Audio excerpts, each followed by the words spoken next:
बड़ी खबर होगी आप तक। देखते रहिए।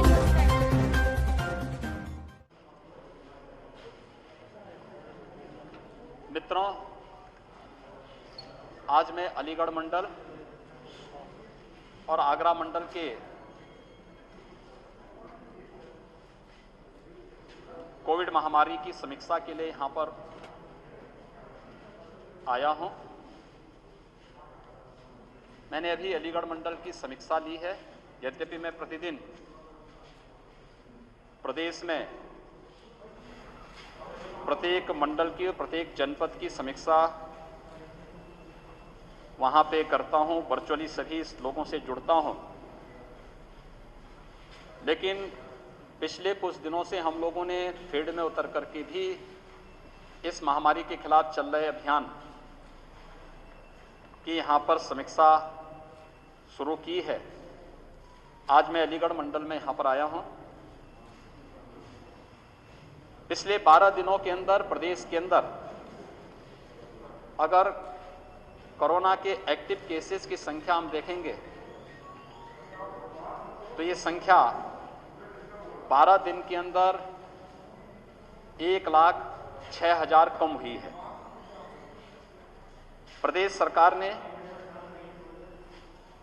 ट्रेस, टेस्ट एंड ट्रीट की जिस नीति को आगे बढ़ाया है, इसमें आदरणीय प्रधानमंत्री जी के मार्गदर्शन में हम लोग पहले दिन से ही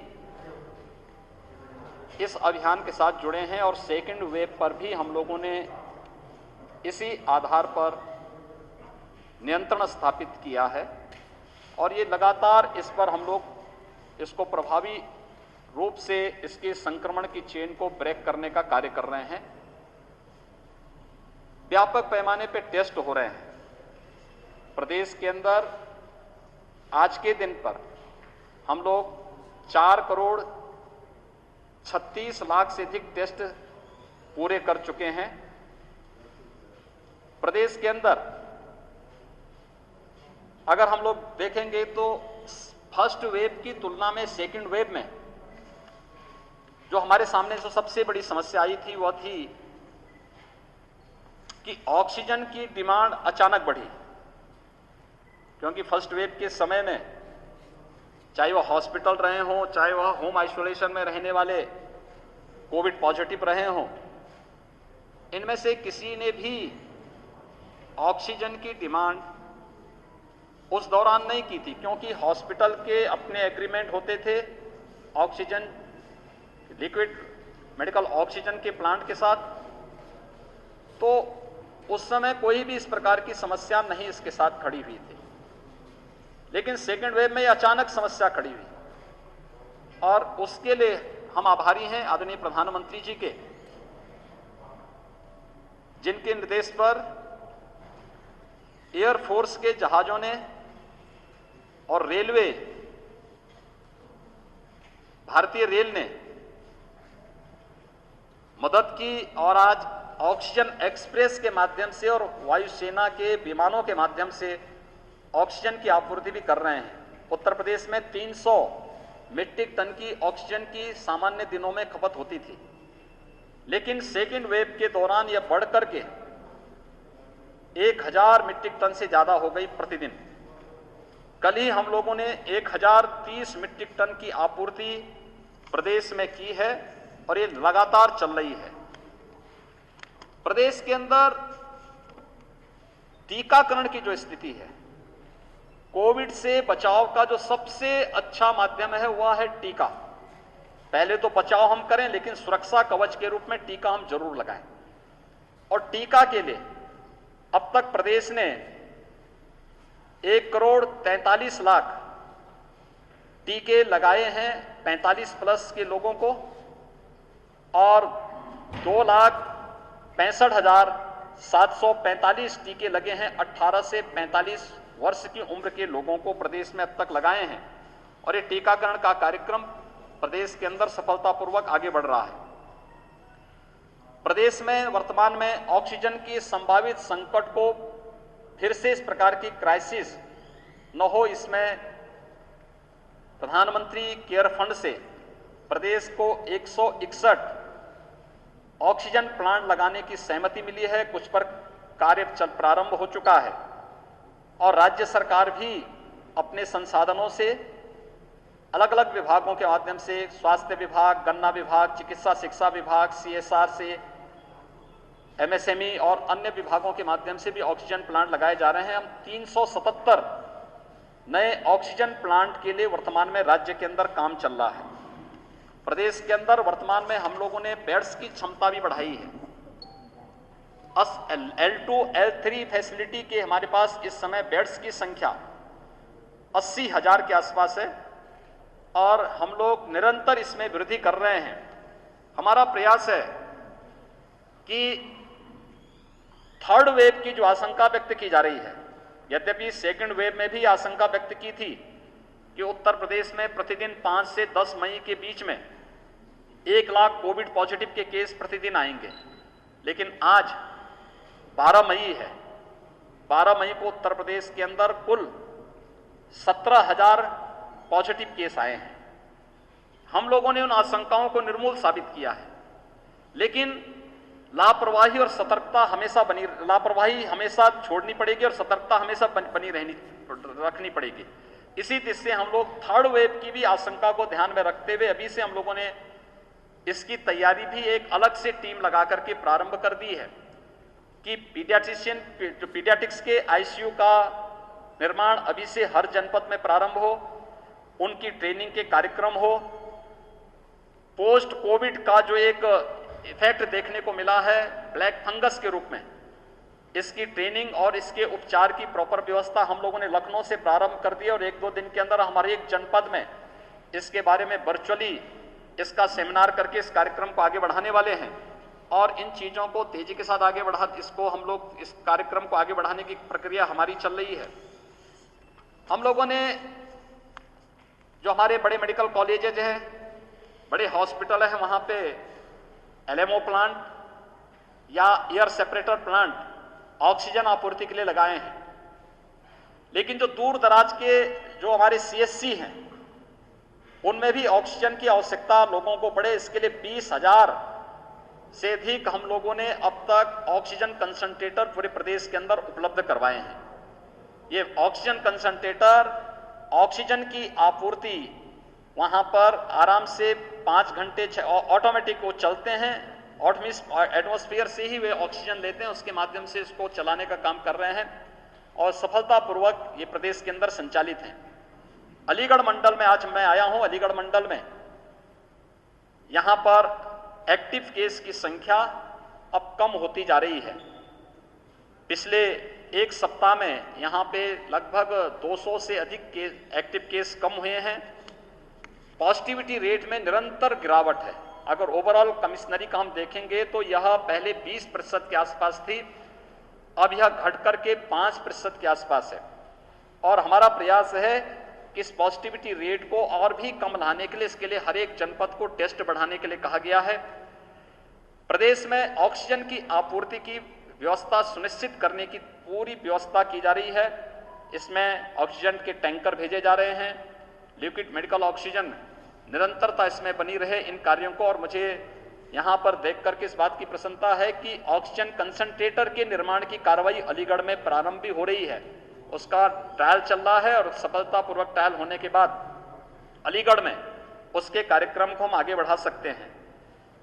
इस मंडल में 161 वेंटिलेटर वर्तमान में उपलब्ध हैं जो फंक्शनल हैं। मंडल में ऑक्सीजन के भी 246 कंसंट्रेटर वर्तमान में उपलब्ध हैं। इस मंडल में 14 नए ऑक्सीजन प्लांट स्वीकृत किए गए हैं, जिनमें 3 को क्रियाशील किया जा चुका है, शेष को क्रियाशील करने की तैयारी यहां पे चल रही है। मंडल में अब तक 4,13,280 45 प्लस के लोगों को टीका लगाया जा चुका है और जिन 18 जनपदों में हमारे 18 प्लस के लोगों को टीकाकरण की कार्रवाई प्रारंभ हुई है, उनमें अलीगढ़ भी है। अलीगढ़ में जनपद में 5,721 लोगों को अब तक 18 प्लस के उन सभी युवाओं को भी टीका लगाया जा चुका है। मंडल में वर्तमान में 85 एम्बुलेंस डेडिकेटेड कोविड कार्य के लिए लगी हुई हैं और यहां पर इस बात के लिए प्रशासन से कहा गया है कि 108 की 75% तक एम्बुलेंस को आप कोविड कार्य के लिए लगा सकते हैं।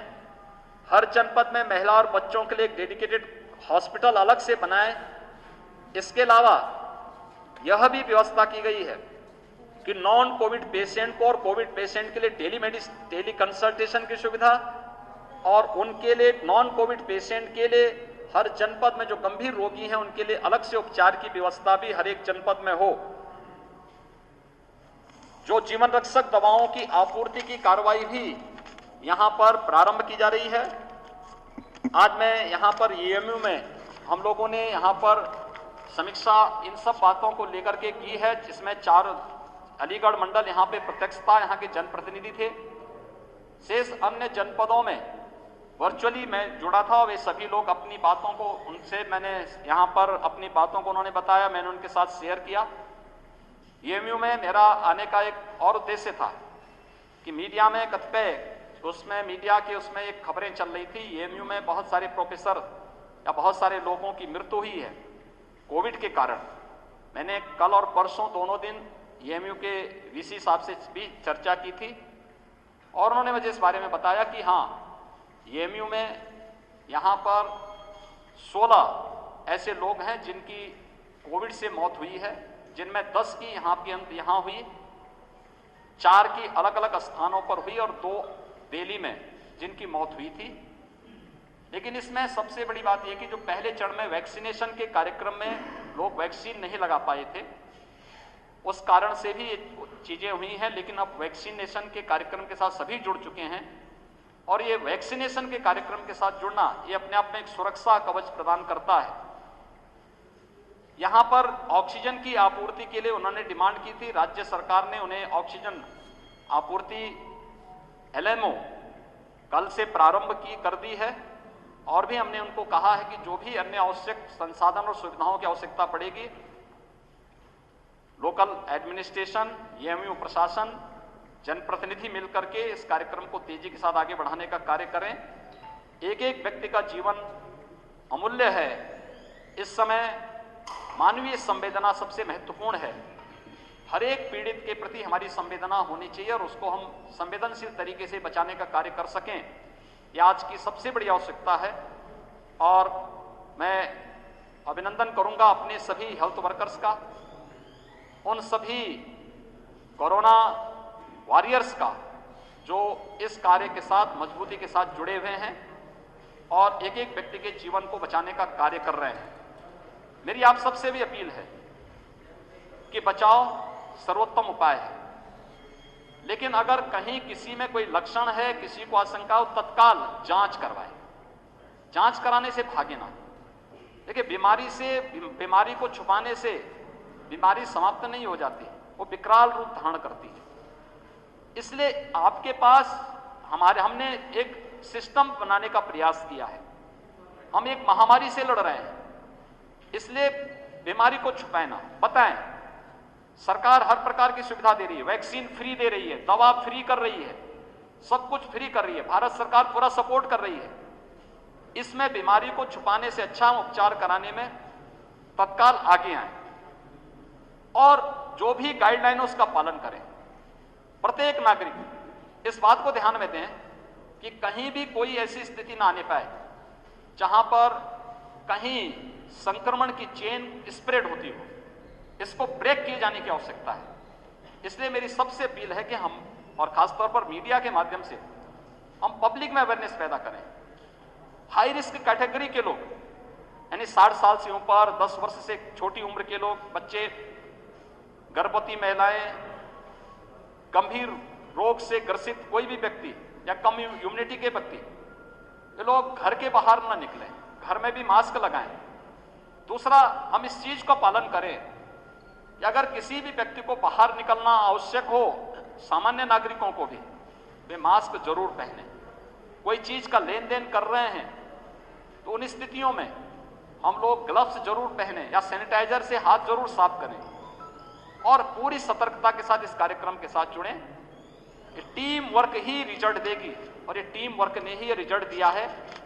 उत्तर प्रदेश की निगरानी समिति और आरआरटी के द्वारा जो कार्य प्रारंभ हुआ है, विश्व स्वास्थ्य संगठन ने भी उसकी सराहना की है और हम लोग इस अभियान को एक निरंतरता बनाए रखेंगे, जिससे प्रत्येक व्यक्ति को हम लोग, चाहे वह हॉस्पिटल में हो या घर में हो, अगर कोविड पॉजिटिव है हम उसको मुफ्त में उपचार और मेडिकल किट की सुविधा उपलब्ध करवा सकें और किसी भी चीज की कोई कमी न हो, इस पर हमारा पूरा प्रयास रहेगा। ये प्रयास निरंतर चल रहे हैं। आज मैं